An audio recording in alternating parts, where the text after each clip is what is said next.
mens kan sê dat jy dit al jare doen, maar as daar 'n paar goed is wat jy moet highlight uit Artema se weerswinkel vandag, wat sou jy highlight? Ja, kijk, die kennis wat gedeeld was, al toen ons praat van hoe zondagmiddag eten een project kan wees.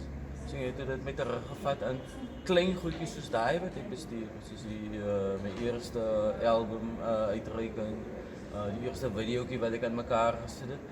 Maar ek is mos 'n kunstenaar man. So ek het maar net my eie neus gevolg. Maar nou het ek die akademiese agtergrond gekry. Om eintlik te sien, okay, maar dis waar ek gate gehad het met die ding wat ek doen. Want ons operate mos onder trial and error. Maar terselfdertyd, nou is daar 'n formaat wat vir my beskryf word wat ek kan volg om sekere dinge totaal en al te elimineer.